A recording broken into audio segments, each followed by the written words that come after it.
పంచతన్మాత్రశాయక. అమ్మవారు కుడివైపు పై చేతిలో 5 బాణములు పట్టుకుంది. 5 పుష్ప బాణాలే. అరవిందము, అశోకము, కూటము, నవమల్లికము, నీలోత్పలము. మన్మధుడు పట్టుకున్నావే, అమ్మవారు పట్టుకున్నావే. 5 పువ్వులే. ఇప్పుడు అమ్మవారు 5 పువ్వులు పట్టుకుంది. ఏమిటి 5 పువ్వులు? 5 తన్మాత్రలు. 5 తన్మాత్రలు ఏమిటి? శబ్దస్పర్శ రసరూప గంధములు.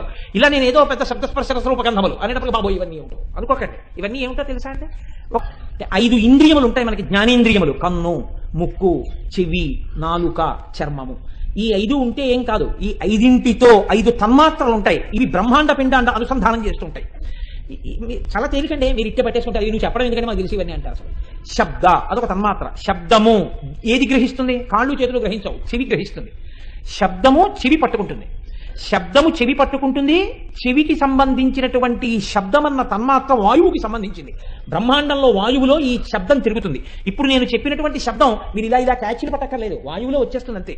వాయువునకు సంబంధించిన తన్మాత్ర శబ్దము. ఇది గ్రహించేది శరీరంలో చెవి. అలాగే బయట ఏముంటుంది? కాంతి, శబ్ద, స్పర్శ, రస, రూప. రూపము ఎలా తెలుస్తుంది? కంటి చేత. కన్ను అగ్నికి సంబంధించినటువంటి బ్రహ్మాండంలో ఉన్నటువంటి భూతానికి పుచ్చుకునే కేంద్రం కన్ను. కంటికి తన్మాత్ర రూపము. ఇలా శబ్దము చెవితోటి, కంటితో రూపాన్ని, స్పర్శ చర్మంతో, నాలుకతో రుచిని, శబ్ద, స్పర్శ, రస, రూప, గంధములు, వాసన ముక్కుతోటి 5 అనుభవిస్తాం. మనసు ఏం చేస్తుందో తెలుసా అండి? ఈ 5టినే మార్చుకుంటుంది.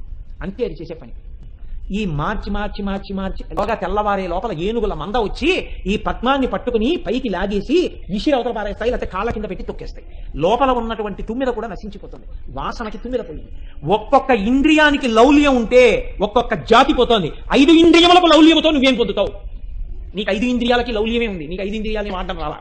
శబ్దమునకు లౌల్యం, స్పర్శకి లౌల్యం, రూపమునకు లౌల్యం, గంధమునకు లౌల్యం, రసమునకు లౌల్యం. 5ంటికి లౌల్యమే. అక్కర్లేని తింటావు, అక్కర్లేని చూస్తావు, అక్కర్లేని వింటావు. ఎలా నువ్వు బాగుపడ్డావు అంటే పంచతన్మాత్రశాయక. అమ్మవారి చేతిలో ఉన్నటువంటి 5 పుష్పబాణముల వంక చూసి ధ్యానం చేస్తే తన్మాత్రలు పోవు. కానీ ఎలా మారిపోతాయో తెలుసా అండి? ఇప్పుడు వాసన చూస్తారు. దేన్ని వాసన చూడాలని కోరుకుంటుంది? ప్రతిరోజు తెల్లవారగానే ఒక్కసారి నిన్నను పూజ చేసినటువంటి సుగంధ పరిమళములు విరజల్లేటటువంటి పుష్పములు, సంపంగి పూలు నా అమ్మ పాదముల మీద పెట్టాను. నిన్న ఉదయం నుంచి ఇవాళ ఉదయం వరకు అమ్మవారి పాదముల మీదే ఉండి తన ప్రాణం వదిలిపెట్టేసే ముందు రెక్కలు ఇలా ముడిచేసి తల వాల్చేసేటప్పుడు అమ్మవారి పాదముల మీద తల వాల్చేసింది.